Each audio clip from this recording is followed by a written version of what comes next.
What's up, geeks and gamers? It's Jeremy coming to you with another video, and today we are talking about how SJWs ruin every single thing. It's hilarious. First of all, they ruin what they're trying to fix, and the things they try to ruin, they actually make successful. Because this is the ass backwards way of a social justice warrior. So we're going to talk about Alex Jones, because everyone knows what happened. Alex Jones was removed from YouTube, Facebook, Spotify, and Apple Music, or Apple's iTunes, or whatever. I don't use Apple. You know, a lot of that has to do with the SJWs constantly crying, constantly whining, constantly being outraged by things that they don't pay attention to.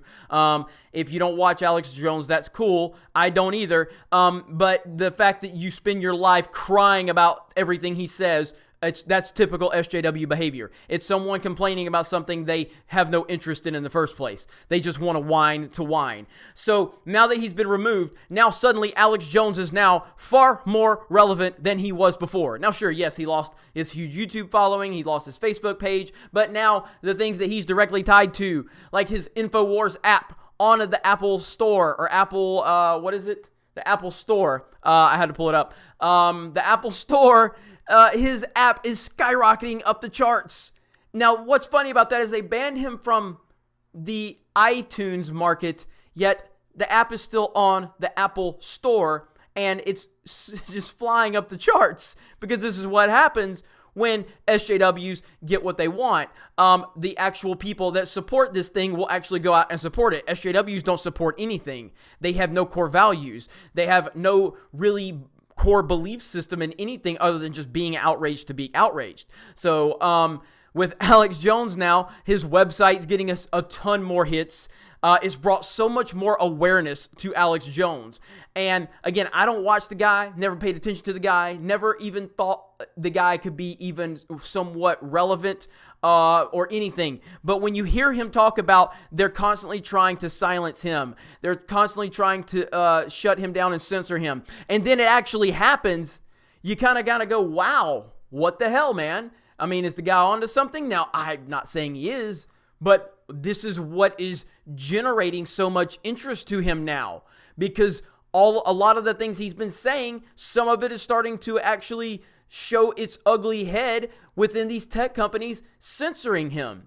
So now it's like, again, SJWs, everything they try to fix, they end up ruining, and everything they try to ruin, they end up fixing, and making it bigger and better and more successful. These people are just insane. It reminds me a lot of the PewDiePie situation. I've mentioned this a few times. I was never a big fan of PewDiePie, never liked him really, never paid attention to him, and then that hit piece came out on the Wall Street Journal or the Washington Post, I can't remember, and it was a lot of, like, a bunch of lies, several lies where they took little parts of his videos that were for comedic reasons and him doing gameplay and all that, and they chopped it up to make it seem like he was saying all of this horrible stuff, and they were trying to paint him as a racist and a Nazi. And when I saw that, I thought to myself, like, okay, if this guy is getting this type of treatment from these big companies, what exactly is he doing that's making them so uncomfortable? And then I started watching his channel. And Pewds is very sarcastic. He has a lot of common sense, and he does not walk the mainstream media line. And it drives him crazy because he's the biggest content creator on YouTube. And all you have to do is watch some of his stuff, and you're going to know this. So when I saw that, I was like, I'm a fan now, man. I mean, I'm subbing to this guy. I'm a fan. I'm going to talk about how much I like him and spread the word, because the mainstream clearly did not want him to have this platform, and they tried to lie and tear him off his platform. It's like, shush! Shush, I have to speak! You are disrespecting women! God bless you, Pierce. Be quiet! You are disrespecting women, and I need you to be quiet! My lady, would you like to open your mouth and have opinion as well? Because you can, because I respect you as a woman. Because you're a woman. They sit on the sideline. I mean, no! Now, again, I'm not comparing PewDiePie to Alex Jones. I'm absolutely not doing that. But I am comparing these situations where It's going to draw so many people to Alex Jones now because of what has happened. And you're only going to increase his base now. And that's what's happening on the Apple Store with his app skyrocketing up the charts, his website hits, and everything else that he has going on. It's all going to see major increases. He is being talked about all over the internet now, and the awareness of Alex Jones is now probably at an all-time high. Good job, social justice warriors. Good job, mainstream. So what it feels like, too, is... does anybody really go to YouTube to watch CNN? Does anybody go to YouTube to watch Fox News? Does anybody go to YouTube to watch MSNBC? No. People go to YouTube for an alternate from the mainstream media.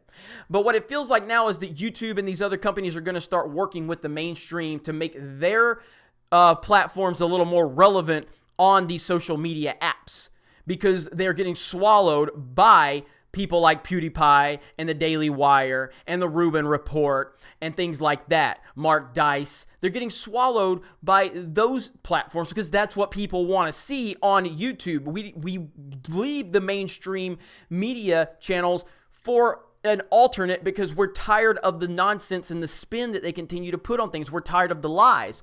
But now it seems like YouTube is potentially going to work with places like CNN and Fox News and MSNBC and going to try to start putting those videos maybe more in the recommended videos list and trying to give them a lot more relevance within search results on YouTube.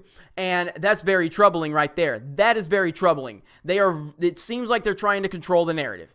That bothers me. And we just have to continue paying attention to this and call it out because it's troubling. It's very troubling right now. But as usual, everything that SJWs try to ruin, they help, and everything they try to help, they ruin. That is the textbook template of a social justice warrior. So anytime you see an SJW trying to destroy something, go ahead and buy stock into that. And the next time you see them trying to help something, go ahead and sell your stock on that, because this is exactly how it goes. Ghostbusters 2016, the comics industry, Star Wars. It just continues. And then now Alex Jones, people like PewDiePie, everything, all of the outrage culture, they just elevate things. It's crazy. There's a quote I want to read you, so give me just a moment, and I'm going to pull it up on my phone. The quote that I have been sharing around with this Alex Jones thing is a quote from Game of Thrones, and it's from Tyrion Lannister, and it says, "When you tear out a man's tongue, you are not proving him a liar. You're only telling the world that you fear what he might say." Boom. I love it. That's great. That's excellent. But yes, I don't know what they expected to happen here. Like, you've made Alex Jones an internet legend now.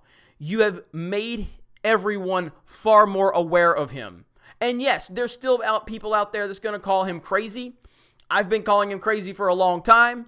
I don't support a lot of the stuff he says, but it does make me a person that takes the very common sense approach to things.